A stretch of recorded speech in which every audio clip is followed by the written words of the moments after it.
in Singapore, and it's about 12 o'clock there. So obviously a die-hard founder or startup worker. So I know, guys, today the focus is building a scalable sales engine. What a tongue twister. So we'll make sure that we'll give you some very practical takeaway advice on how you in your startup can actually grow and scale your sales engine. So as time and money is not always of the essence in the startup community, let's kick off and use this time wisely. I think it's always necessary to start with something that will bring us all the ways through. I think this expression is very relevant for probably the majority of people, including Barack, on today's call. So starting a company has never been easier. Scaling a company has never been harder. Would everybody agree, or would anybody disagree with this? Maybe put a yes or a no in the chat to kick off the conversation.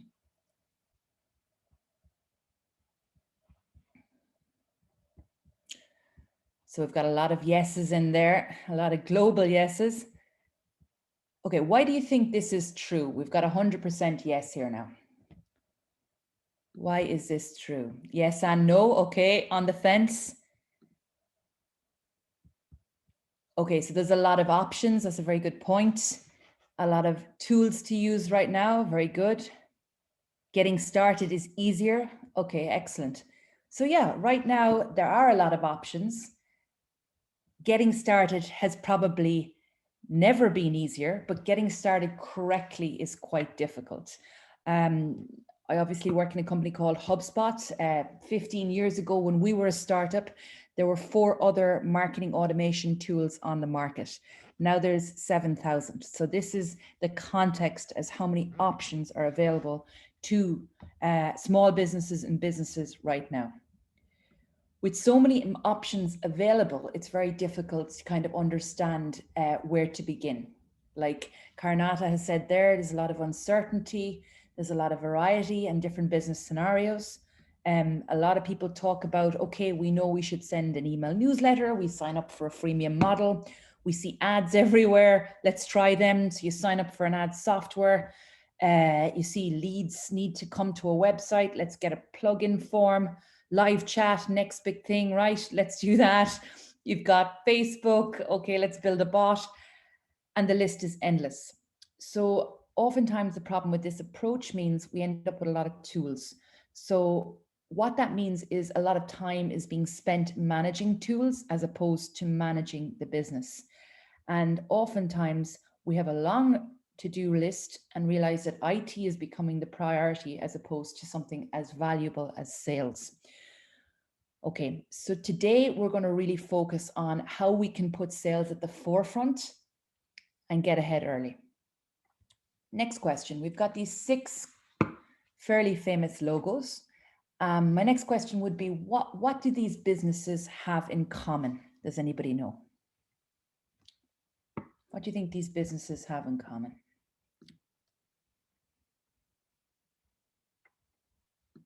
E-commerce, excellent, small. Anybody else? Subscription, fantastic. Okay, this is a very good audience. They use HubSpot. We wish, Gormaj. Not everybody here definitely doesn't use HubSpot. A lot of them have gone IPO, majority actually, very good point. I've never heard that before. Dollar Shave Club was actually bought by Unilever just before it went IPO. Anybody else?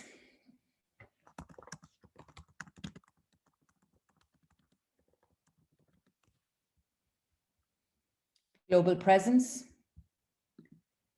Yeah, so these guys, I suppose, absolutely, they have all of the above. You've guessed very well. They're large companies. A lot of them have gone IPO in the last under 10 years, which is very different to before.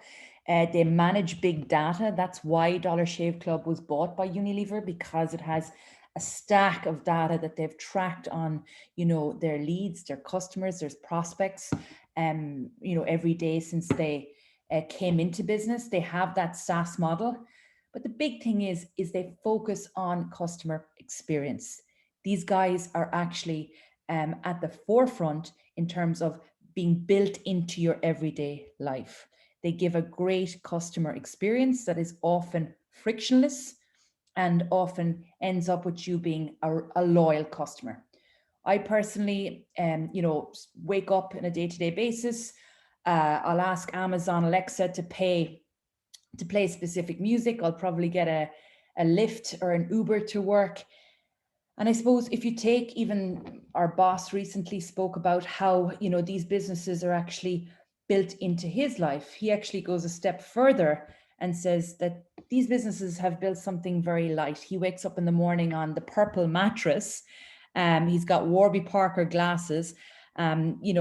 He's got his Dollar Shave Club razors. And all of these businesses have existed before. They're all companies that have, sold this product the same as their predecessors that they've disrupted, but they just do it with a lot better customer experience. So they've technically disrupted this idea of customer experience. Okay, so this is something, again, we're going to put at the forefront of today's conversation. And we're really going to focus on this model on the right. So it's probably your left, but we're going to focus on what we call is the flywheel. Okay, so before we move on to the flywheel, can I ask the question, is everybody familiar with the model on the left, the marketing, sales, and customer experience of the funnel, this old school funnel? Maybe just put a yes or no in the chat, just so we get an idea of who's on the call. So again, everybody's ahead of the curve here, which is great. We've got all yeses. Everybody's familiar with the funnel. Rock and roll. Okay. What about the flywheel on the left? This model that's moving in a kind of a circular fashion that seems to be gaining momentum. Okay, so quite a few no's there. And that's okay. So like if we talk to any industry or kind of business, so we've got Jim Collins. Okay, excellent. So if we talk to any kind of business owner and ask them, has the industry changed over the past few years? The chances are that they'll say yes. And it's probably that customers these days are quite skeptical. I was in a lift in London about a year ago now, and the lady on the lift was complaining to the hotel the speed of the lift while on the lift on TripAdvisor. So, there's a lot of expectations that people have right now. People are a lot more knowledgeable. They have bigger expectations than ever before. And, essentially, this is where companies need to get ahead in order to grow. So companies really need to align their success with their customers, not only scale, but kind of to delight, to create loyalty, maybe to kind of create loyalty from the people that matter most. So this flywheel model is something that HubSpot has, I suppose, employed over the last few years. It's very much kind of like the Amazon Bezos model, where the customer is at the center. Like Jeff Bezos will never sell you the same pair of shoes at the same price. So basically this model grows dependent on how fast it spins and the amount of friction it encounters and its size. So if you think of like the wheels on a car, it's especially helpful when you think about how customers can help you grow your business. So with the flywheel, you'll use the momentum of your happy customers to drive referrals and repeat sales. So basically your business keeps on spinning. So you've got the heart, which is the red of the customer in the center. And yeah, like this isn't really a marketing ploy. We're not redefining a process. This is something will help you make different decisions and ideally adjust your strategy based on this kind of model. So you've got the delight, which is the promoters there. You've got attracting the strangers in, engaging your prospects into customers. And this is basically how it works. So for today's conversation, what I would suggest is, I'm just going to put a link on the overview of the flywheel. Have a look, bookmark it, and ask me any questions going forward. But it's very important to, I suppose, see how this flywheel model can work for your business. And it'll help you kind of see how it can fit into your business and effectively maybe help you use it to grow your business. So let's move on to the next. Okay, so with all that in your mind, guys, how businesses are growing big and fast, the example of the flywheel and how that works. I'd just like to introduce myself briefly. My name is Cara Kennedy. I've worked for many years with startups in my own startup, starting in an investment company in Madrid called Wayra, run by Telefonica. And fast forward 10 years, I'm now in HubSpot and I run the startup team out of the EMEA office. And this is very much about helping startups like yourselves grow. So less about me, I'd love to hear a bit about you guys. So ideally, I'd love to know, to kick off the conversation, can anybody or everybody type in their unique value proposition into the chat and where you're dialing in from? So I'm dialing in from Dublin, and HubSpot for Startups' unique value proposition is to help millions of startups grow better. What about you guys? Straight off there by Ush, we are an edtech startup from Bangalore, India. Fantastic. Welcome to the call, Ayush. Who else do we have?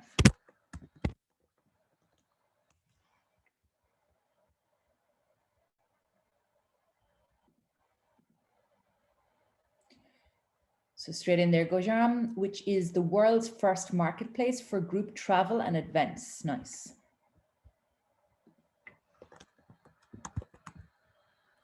All the way from Syria. Welcome to the call, Hiba. Green Beauty and Wellbeing Startup, all the way from Bangladesh. Fantastic. And the URL in there, organicbd.com. Sakir, we help restaurants and hotels provide awesome digital experiences to their customers based in India. Fantastic.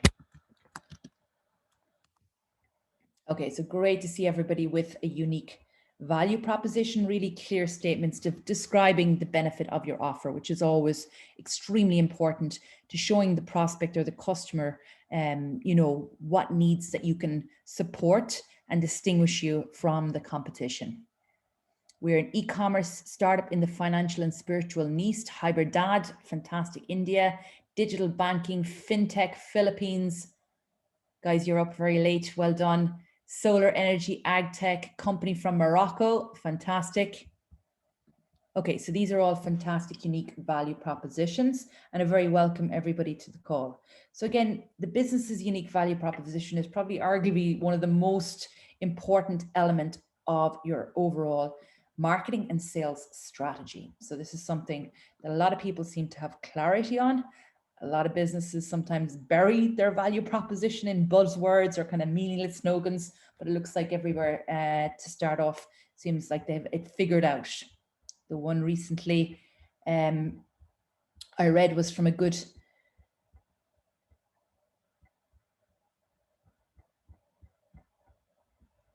company, I think it was Slack, which was all your tools in one place. Indigenous quality and affordability paint from Nigeria. Nice. Okay, so what are we talking about today? What is the focus? So, okay, this is a baby describing the situation, but we're going to talk about the transition of, how people in the past relied heavily on sales and how we can today use sales smartly in order to get ahead without throwing away what we don't have, which is money and time. Okay, so a long time ago, in a world where prospects didn't know how to figure out solutions to their problems via, a simple Google search or by posting a question on a social media site, salespeople could identify a problem through a kind of a well-deserved delivered positioning statement. This has changed. Now, how can we focus on this change within our business? Keep the money safe. Today's agenda, we're going to talk about the problem solution discovery. We're going to focus on the 3 S's: sales activities, sales process, sales metrics, and we're going to follow up with, how we can use the technology to execute on this. Okay, we've Ahmed all the way from Turkey, who's working on eliminating legal difficulties. Nice, Ahmed, welcome to the call. Okay, so let's go to problem solution discovery. Okay, this is a very important one, like the unique value proposition. It's really getting an understanding of what people want and sticking to that. Okay, so how can we keep this top of mind? Okay, so we sent a link actually to the team, which is something, you know, you didn't have to do before the call. But again, I'll put this in the chat. It's very much helps you build what we call is a buyer persona. Okay. Has everybody built a buyer persona? Yes or no? So again, a buyer persona for me would be the only appropriate place to start the kind of entire effort of a sales, marketing, and business process. So you've got a lot of yeses and nos in there. Researching your target audience is key. So the buyer persona is like a fictional generalized representation of your ideal customer. Okay. To help you understand your customer better, it makes it easier for you to write out the profile of your buyer persona, their specific needs, their behaviors, their concerns, and have this for the team or just yourself, whoever is in the startup, to understand who this person you're targeting is. Okay, so we've got a lot of mixed yeses and no there. And we would say this is extremely important to keep top of mind. A lot of people talk about sales, about, you know, content, marketing. This will not deliver the right traffic unless employed strategically. So to create a strategy, you need to be refined in how to target the right people. And this in terms of your goal, e.g. driving the right traffic or getting the right leads. It's very important to step one, focus on your audience. It all starts with who you're going after in order to determine the next steps of content, of tailoring the style to your audience, focusing on, you know, the pitch, the keywords, etc. By engaging in this process, you'll be able to develop a really powerful strategy that produces the right leads, the right traffic. Organic traffic comes in, which is always cheaper than dragging someone in via, you know, paid advertising, because these people are coming in naturally because you're providing them with something they want. Okay. So let's just think about buyer personas for a moment. Again, an example was HubSpot. About 14 years ago, you know, we were a small team. We didn't have thousands of people working in a big company. We had 4 people working in an office that, you know, had a piece of automation software that they needed to sell. At the time, we created 3 buyer personas. We created Enterprise Erin, which would be a marketing lady working in a large enterprise software team. We created this lady, Marketing Mary, who actually had a BlackBerry at the time. And we created Agency Ian. And Agency Ian was someone who would resell HubSpot into countries that we were not present, such as, you know, Middle East Africa, Iberia, where language was a challenge, etc. We had to choose to focus on Marketing Mary as a starting point because we didn't have any money, we didn't have any time. So we knew Marketing Mary would use the product. She would be beside the decision maker in terms of, you know, signing off on the contract. And she would be the lady that would get the early adoption. Over time, we developed multiple personas. We developed negative personas, people that we didn't want to talk to. And, you know, this is something that our sales team will talk about on the sales floor on a daily basis, about Enterprise Erin, Marketing Mary. My team talk about you guys. Marketing Mary soon became Marketing Michelle. If we fast forward another 5 years, we realize, okay, our target audience has got a better job. She's got a better phone. She now uses an iPhone, and she's, you know, she's not living in suburbia. She's actually living fairly central. And, you know, these are the things that she does. She uses Spotify, Amazon Prime, Lyft. So we have an understanding of who she is and a deep understanding. So we can enhance our customer experience. Maybe a lot of people on the call can relate to this guy, Growth Gary, who my team will engage with on a day-to-day basis. So can anybody identify with the persona? Like, is anyone a Growth Gary on the phone? Maybe a yes or a no? So again, someone who's savvy, an entrepreneur, someone who has a lot of experience with technology, someone who's no problem trying things new. Exactly. So a few people are trying, a lot of yeses. Okay, so fantastic. And this is something you yourselves as a team can go back, yourself, just look at, your target audience and get a deeper understanding and rebuild your buyer persona and reinvest in it, every few months. Okay. So this is something that's vital when you're actually thinking about building your new unique value proposition, which we discussed. And then step two, your target audience is obviously searching for something. So what are these people typing into Google in order to find your product? Okay, so again, I would use Answer the Public, which I'll put into the chat. And these are things that, salespeople, marketing people can use. And this is, things that people are using maybe to get an understanding of what their needs are and how to ultimately solve for the problem that they have. Okay, so Answer the Public helps you create the topics that these people are searching for. Okay, so step one, build a buyer persona. Step two, think about the topics that these people are looking for online. And step three, you get the organic traffic in and you generate the leads and you hand them off to sales. Thinking about, okay, not everybody, you're wanting to identify what types of content these people like. If you're doing, selling GoPro, it's probably video. So again, here's a link, have a look. I'd bookmark it and have a taste of what that could look like for your business after the call when you have time. Okay. So let's deep dive, as the Americans would say, and let's look at some key activities. So who on the call has experience with sales? Let's put a yes or a no into the chat. Has anybody got me, Ayush? Okay.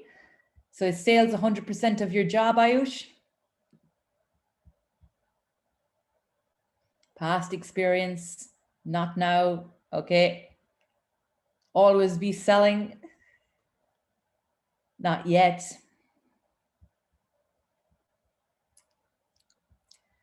Always be closing. A, B, C, as they say, but I love sales. Okay, that's a great start. Sales on Facebook. Yes, all about sales. Okay, fantastic. And yeah, sales, I suppose, is very important in a lot of aspects of life. Okay, for a lot of people, it mightn't be an easy thing, but let's hope we ease that pain for some people or make it even better for those people on today's conversation. So let's see how we can focus on creating a solid sales process for our team and thinking about how we can convert any prospect from a lead into a customer. Okay, so let's go next steps. Okay, there's a lot of different types of sales activities, a lot of different types of sales process. So this is something that's going to be very relevant whether you are selling t-shirts or you're selling a windmill. In order to close a deal, it's very useful to think about how there's a specific tactic or a guide or some sort of a map that you can process, that you can tailor the process to your business that works for you, your team, and your target audience. Okay, so has anybody actually set up a sales process that might look like this? Prospect, connect, add value, close, delight. Is anybody currently running something like this? Just a yes or a no in the chat. So a sales process is really like kind of a repeatable set of steps that a team takes to move a prospect from early stage straight into, different steps to close a customer. A strong sales process really helps reps to consistently, even reps that are good at closing deals, consistently close deals by giving them a framework to follow. Okay, nice. So if a lot of people don't have add value, and this is only an example of different types of activities that will, move a deal forward. And again, like I said, if you're selling B2C, B2B, windmills versus, t-shirts, the life cycle stages or the sales process will take longer. or in fact shorter. So before we cover the details of creating, kind of mapping your sales process, let's kind of answer a common question. So a lot of people say, what's the difference between a sales process and a sales method?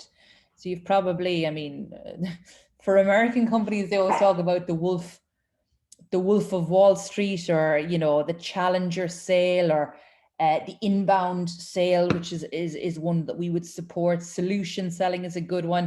You know, Sandler sales is a lot, consultative, the list goes on. And then the process is slightly different. So what I would say is understanding the distinction between a sales process and a sales method is important. Although really closely related, a sales process and a method is slightly different. So as you can see here is like a process, which is a concrete set of actions the sales team follow in order to close a new customer. Sales method is the framework for how your sales process is to be carried out. Okay, so I hope this makes sense. Okay, so again, a few people in there. Ken Morse, welcome to the call. Ken, I've been using a slightly different process, but as you say, having a process is important. Rock and roll, Ken. Salam, it would be better if there was a session on how to raise funds. I think this is coming up, Salam. In 5 weeks, we're doing a session on that. So if this isn't relevant, you know, disconnect and wait for the next session, or if there's something relevant, hang on. So just looking at the types of activities there, you can build this into an actual system, but for the moment, get your brains thinking as to how you can do it for your business, okay? So before we move on, we discussed at the start how, you know, you saw the baby like throwing stuff out the window, which, you know, the sales process has changed quite a lot, obviously depending on the region that you're in. I work a lot into Middle East Africa, Iberia and Nordics, and they're all completely different in terms of what works well and what doesn't. One thing that is common is when it comes to sales qualification, the process has definitely changed. So in the past, a lot of people would rely on the old school, I don't know if anybody remembers this, which was like budget, authority, needs, timeline. And now it's very much focused on GPCT, BANT, exactly. Okay, we've one, well, you're not that old, but you remember BANT. Okay, so GPCT is something that we would use now, like the flywheel model, which is very much, again, loads of acronyms, but very much focused on the goals, the plans, the challenges, and the timeline. So let's dig a bit deeper into this. Okay, so this is, as I said, I work the Iberian market. So I would work with a lot of, like say Felix is like the Spanish Burak. Okay, so Felix, as you can see here, this is what Felix looks like on my CRM. Okay. Can anyone tell me what the benefits of having this lead intelligence is?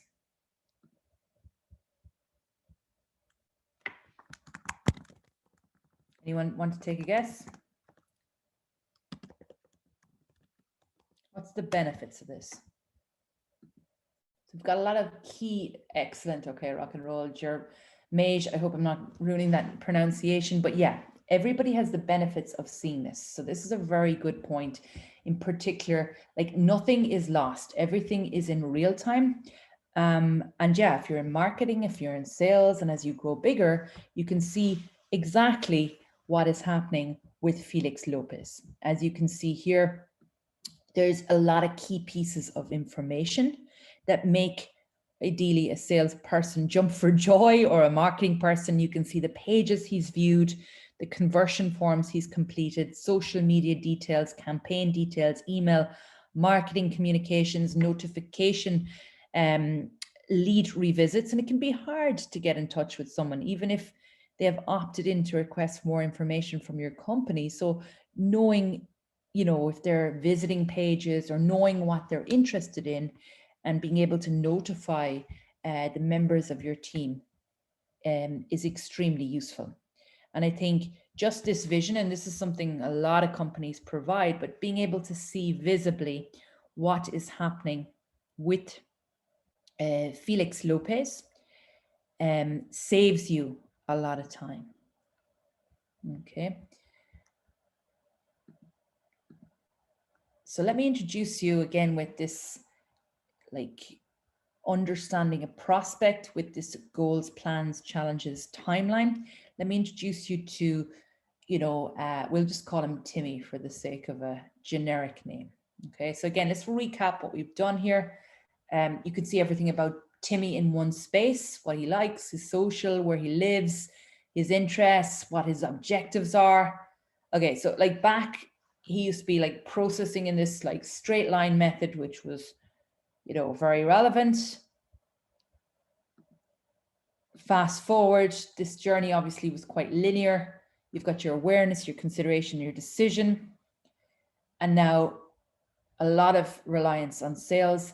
But in 2020, it's different. He's scrolling on LinkedIn. He finds an interesting post. He clicks. We've probably all done this. He needs to take action. He talks to his team, follows up with Google research, lands on an ebook. I think everybody knows where this is going. Okay, so this is quite a S-curve in terms of how his journey goes. And then add the blue, and you're adding in some customer experience in there with sales, like a post situation with onboarding afterwards, and you've got your awareness, decision, and consideration stage all in one journey. So you can see you're switching from a kind of a heavily focused kind of marketing now with less sales and services. So in other words, this model, which we spoke about, which worked quite effectively, but the customer is not an afterthought. So we're talking about how we can add a better experience. Okay, so this is why the new inbound kind of methodology is a circle. So when you use the inbound as a kind of a foundation, the 3 phases are attract, engage, delight, and applying force to these phases can provide a very good customer experience. So it's not what you sell, it's how you sell it and how you go to market. Okay, so again, before we dig a bit deeper, a lot of, again, just an example of how to eliminate friction and kind of reduce kind of clumsy handoffs between teams.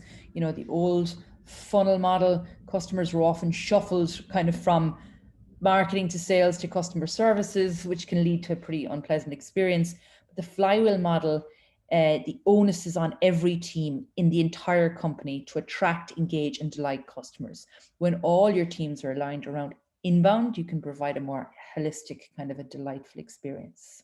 So as you can see here, a big part of my day would be connecting with guys like Burak. I think Burak, you can vouch, you're a very busy person and you're probably not always available to, do emails. So what I began to do when I was creating partnerships with incubators, accelerators, and VCs was I used to record a video. Via Vidyard, I would put it into our LinkedIn InMail or messaging. And this is, some of the results. Augustine says, okay, nice to connect. Let's find a place in the agenda.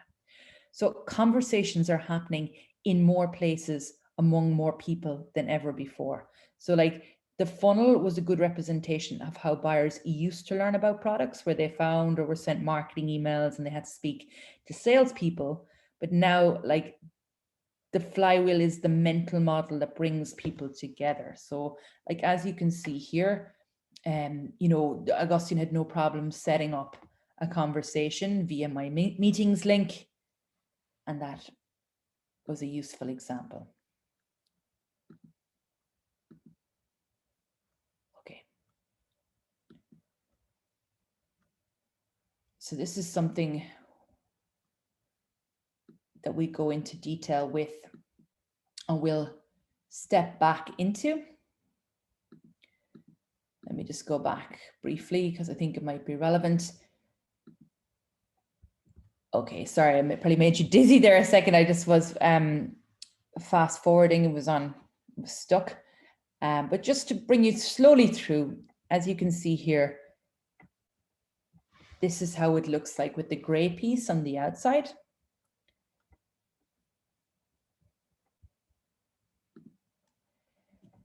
And this is, I suppose, very important. And again, only take what's relevant from this, but it's very much about enabling, aligning, and transforming. Okay, so not to give you too many more buzzwords, but it's very much about transitioning from like the traditional sale to the frictionless sale, where you've got informed outreach, team collaboration, one system with automatic data entry, systematic prioritization, and the quality of leads.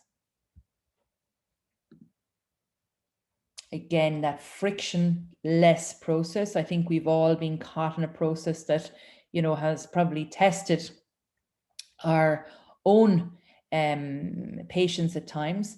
So you're really thinking about unifying what you currently have via marketing, sales, and services, e.g. in the view that you saw there with Felix. So each customer record is accessible by all customer-facing teams by allowing you to track each individual from the very first touch. Okay.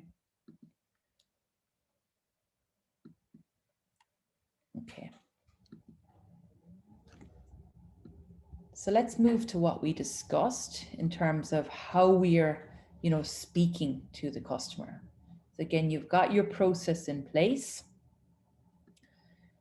You've got the idea of like mapping the steps the sales team takes and then, you know, employing a specific type of method in order to identify, connect, explore, and advise.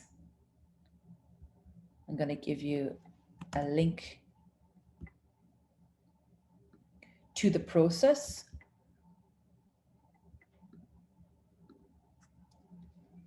Have a look at that after the call. So ideally, the sales process steps, you'll prospect like I did on LinkedIn, you'll connect and qualify, you'll research, present, handle objections, close, and then communicate and continue to sell. So, you know, step one, prospecting is like a way of sourcing new early stage leads. And this is something that will ideally help you connect and qualify the person. And this is where GPCT comes in.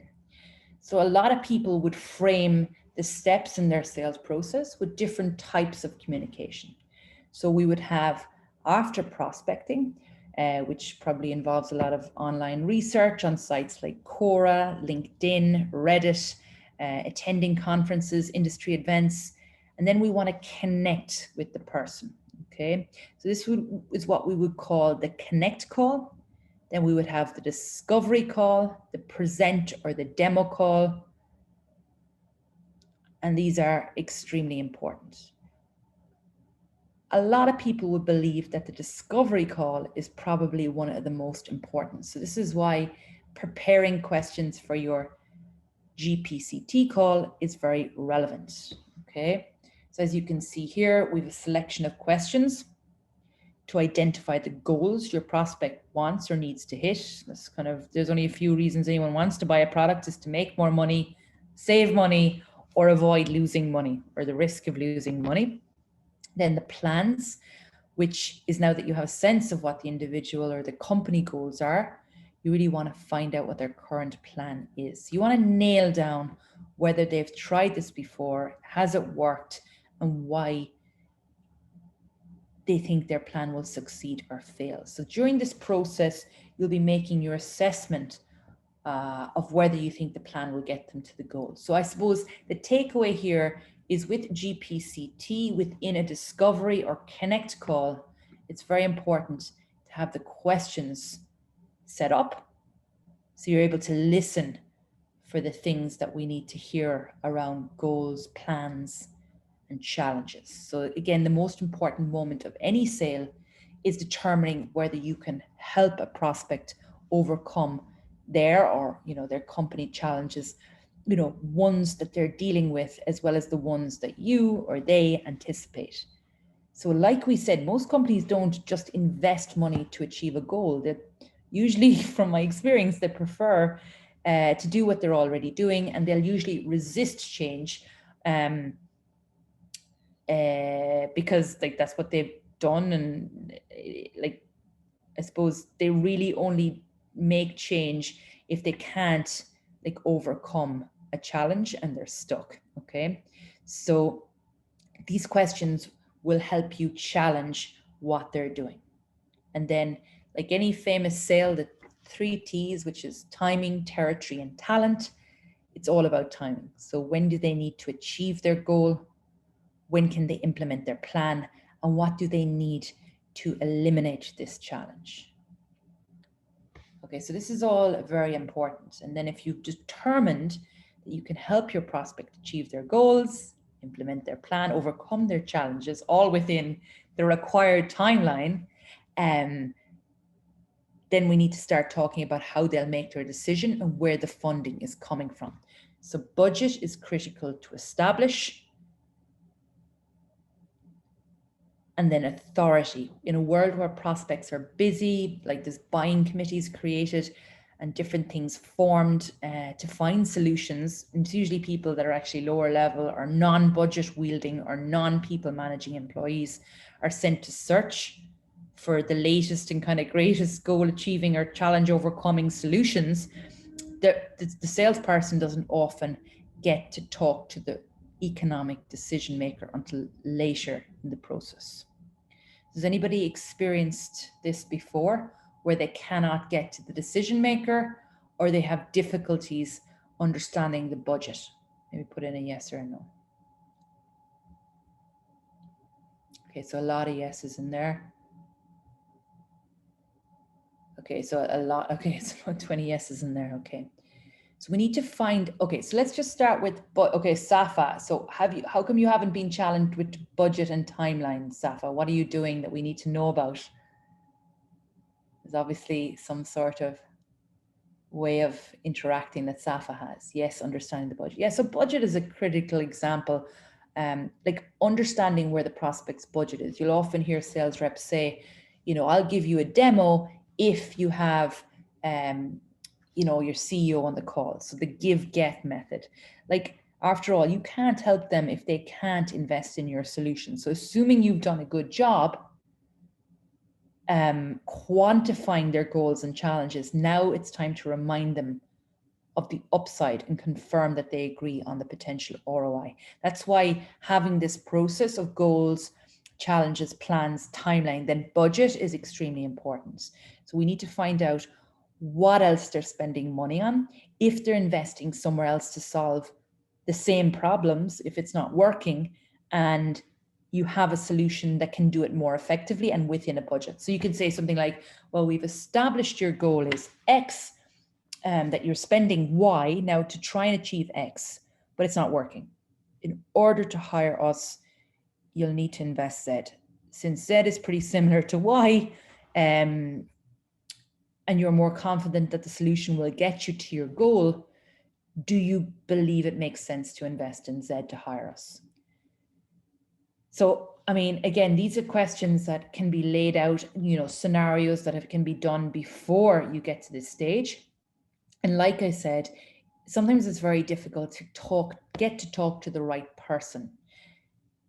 Salespeople still call, higher ups, but realistic salespeople are willing to try and turn influencers into champions. So a mistake many buyers and sellers make is thinking that the right way to sell internally is to make it an internal conversation.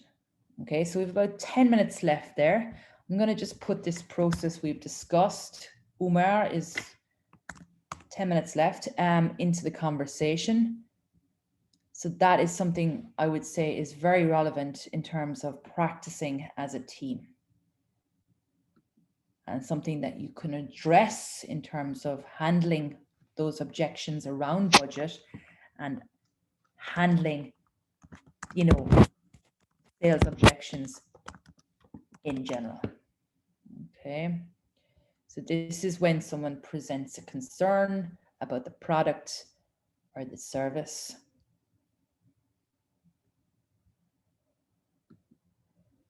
Okay. So the give, get we mentioned.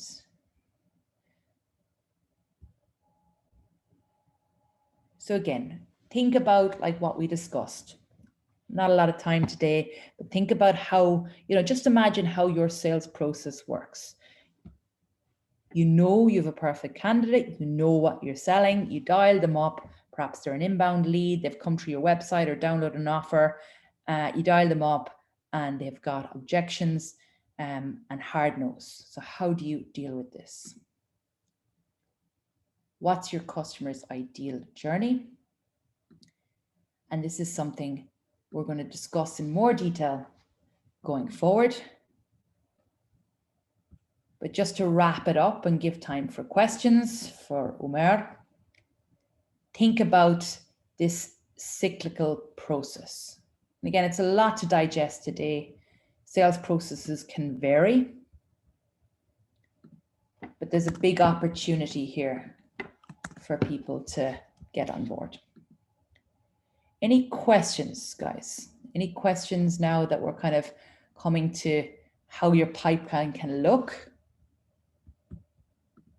after we've discussed all those topics? Ken Morse. Ken, looks like you have a question. Go for it. So enterprise sales process you can see there.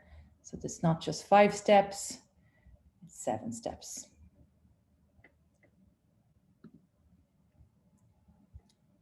Any questions there?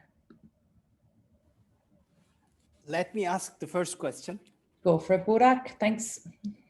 I mean, you have shown 7 steps. What affects the steps of this funnel? Sometimes it is more than 7 steps. Sometimes it is 4 steps. Is there a reason for make it longer or shorter? Great question, Burak. Thank you for kicking that off. Yeah, I mean, the sales process, and this is something that will be defined over time. These steps are your pipeline. So if it's a fast process where I go online and I can just buy, that's 1 step. If I need to connect with the person, if I need to have a demo, if I need a free trial, if I need to go through an onboarding process, this will be more comprehensive. So the relationship to close will be longer. So we'll take more steps. And I mean, you have already showed that the first flow, I mean, deal flow has been cracked, and I mean, the new circle has been implemented, and I think you are using that methodology as well. So how can all startups can implement this cycle, sales cycle, to their own processes? It is sometimes difficult because we already know the old model, which is marketing, sales, and customers. So the new circle is very probably surprise for many of the founders. So is there an easy way to implement it for the early stage startups? Yeah, exactly. I mean, I think to recognize the fact that if you've built something around a funnel, that's a fantastic start. Now it's just taking the funnel and twisting it into a circle. So you've already got the idea of customers, prospects, and leads. And now it's very much about making sure that it's all connected, and usually using a software, Burak, like I showed you, like Pipedrive or HubSpot, will help you, I suppose, make the flywheel, or the flywheel is only a method, but it really means visibility, improved, customer experience. And this is like the actions and the processes you take within the business going forward. So better social media, better onboarding, better response as opposed to reactive, proactive. These kind of things can be employed. And which kinds of channels you personally use for the getting onboarding the customers, targeted customers? I mean, you have already given an example of LinkedIn, but I mean, do you use other channels such as Twitter, Facebook? Which works better? Yeah, that's a really good question. They usually say it's like, I mean, recently, Burak, someone marketed someone tried to sell me a pension on Instagram. So, I mean, this is the type of business we're doing. So, I would say understanding your audience and asking them where they live is a great one. I know people who look at Reddit and Quora and find them excellent sources, especially if they're selling very specific products. I knew a guy who was selling an oil tanker and found a group of people that were interested in the same oil tanker online. And he asked them, if he wrote a piece of content, what would they find relevant? They told him and he developed it. So different channels outside of the normal can be understood by asking your prospect or your customer where they live. You personally have entrepreneurship background, so did you have realized that this sales funnel and also sales were important for the early stage of your startup? Jesus, I still get nightmares, Burak, because I didn't at the time. It took me a long time to realize. And I remember really early, we were doing a children's toy, was one of my first startups about 10 years ago. And we spent 2,000 euros on branding. And I still get sick thinking about how I could have just had something like HubSpot that would give me a very structured way of doing my business, as opposed to thinking about colors and things that weren't relevant at the time. So I learned it the hard ways, to answer your question. And there is also Murat Zon has a question. What would you suggest for startups while establishing a sales pipeline? Is it better to hire a VP of sales or get a consultancy in the first year?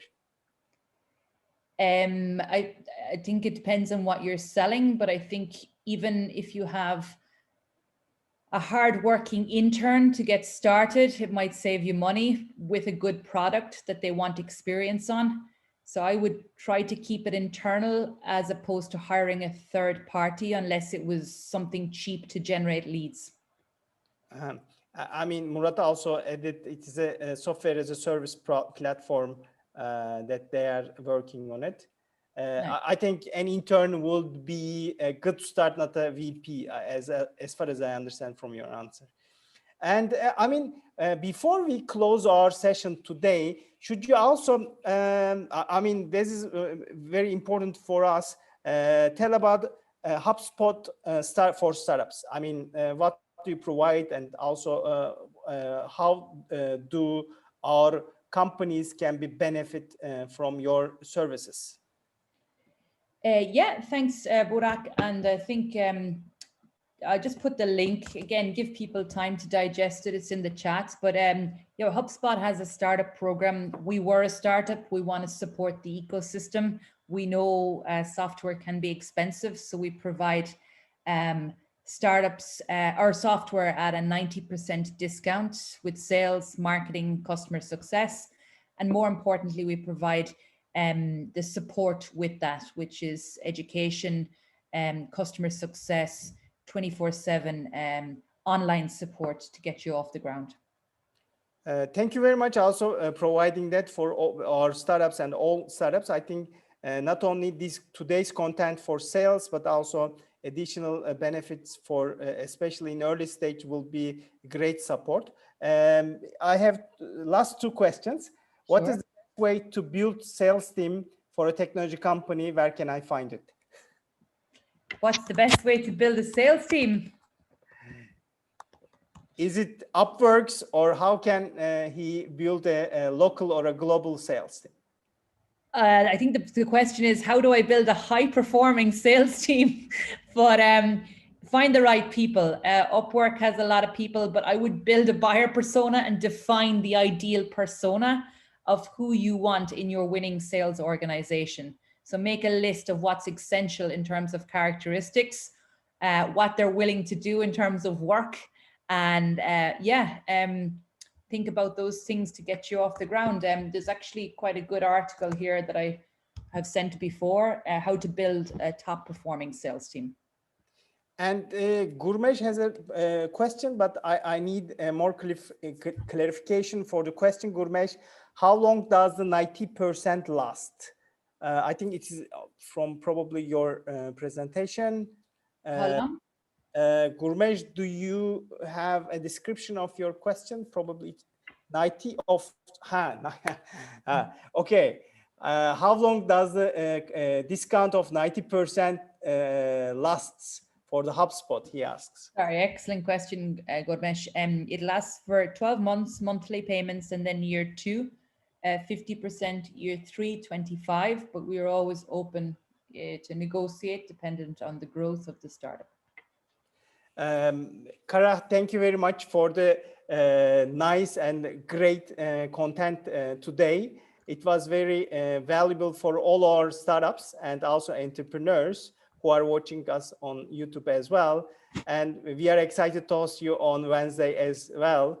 And thank you for all series of webinars this week. And have a great evening and stay safe and healthy. Absolutely. Same to you, Burak. Appreciate the time and let's continue the conversation and make it even better in the next week. Ciao, ciao. Bye-bye. Bye-bye.